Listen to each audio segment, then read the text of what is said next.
حضرت مولا علی شیر خدا رضی اللہ تعالیٰ عنہ گرمیوں میں بھی موٹے کپڑے پہن کے پھرتے تھے. لوگوں نے کہا حضور سخت گرمی اور پھر آپ تو بڑے دلیر آدمی, جوان اور گرمیوں میں بھی موٹے کپڑے. فرمانے لگے نبی کریم نے دعا دی تھی کہ اللہ علی کو موسم کی شدت سے بچا کے رکھنا, موسم کوئی بھی ہو علی پہ اثر ہی نہیں کرتا, شیر خدا پہ اثر ہی نہیں ہوتا, موٹے پہن لوں پتلے پہن لوں, اللہ میرے جسم کو موسم کی شدت سے محفوظ رکھتا ہے. اپنے لیے دعائیں سمیٹ چکروں میں نہ پڑھیں, وہ جی صاحب کی اللہ سنتا ہے, کس نے کہا نہیں سنتا. لیکن کچھ ایسے ہیں جو ہاتھ اٹھا دینا تو رب کریم قبولیت سے فرماتے ہیں دیر نہ کرنا, ذرا جلدی جانا, قبولیت سے اللہ کہتا ہے. کچھ ایسے ہیں جو ہاتھ اٹھا دینا ہاتھ, تو اللہ تعالیٰ مرحوم خورشید گیلانی سے اللہ تعالیٰ ان پر فضل کرے, کچھ تھوڑا ربط رہا. انہوں نے نا ایک جملہ اپنی والدہ کے لیے کہا تھا, کہنے لگے میری اماں ان پڑھ تھی, اپلے تھاپتی تھی اور ان کا آنچل دوپٹہ بھی کئی دفعہ میلا رہتا تھا.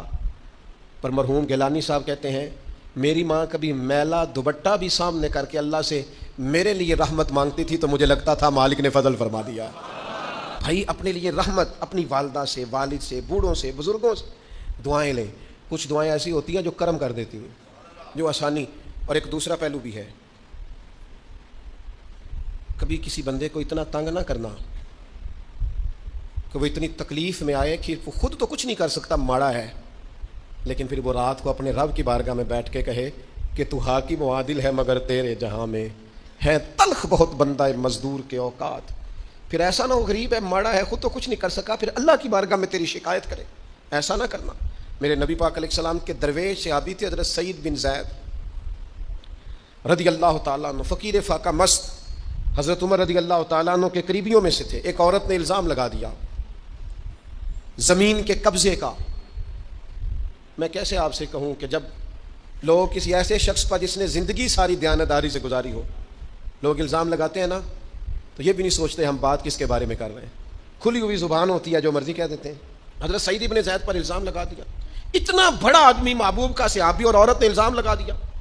اور جب اللہ والے بددعا دیتے نہیں, لیکن جب کوئی تکلیف اتنی دے, کلیجہ پھٹ جائے, پھر بندہ کیا کرے. وہی بات کہ اب وہ کچھ کہہ نہیں سکتے تھے, ایک عورت پر کس طرح کوئی بات ہو سکتی تھی. دونوں ہاتھ اللہ کی بارگاہ میں اٹھائے, یہ صحیح حدیث میں موجود ہے. دونوں ہاتھ اللہ کے حضور اٹھا کے عرض کرنے لگے مالک اگر یہ عورت جھوٹی ہے نا تو پھر اسے اندھا کر دے اور اس کی قبر اس کے گھر میں بنا دے.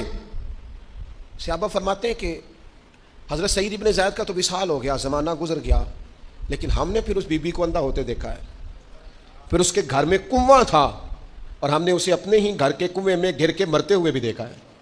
اس لیے کہ جب آپ کسی کو تکلیف دیتے ہیں, جب آپ ستاتے ہیں, جب آپ وہ بات کرتے ہیں جو اس بندے میں موجود نہیں ہے, جب آپ جھوٹ بولتے ہیں اپنے نفس کی تسکین کے لیے, جب آپ زیادتی کرتے ہیں صرف اپنی انا کے لیے, تو پھر بعدوں کا دعائے ضرر نکلتی ہے منہ سے, دعائے ضرر, اور یہ رد عمل کے طور پر نکلتی ہے. نبی پاک رحمت للعالمین ہے.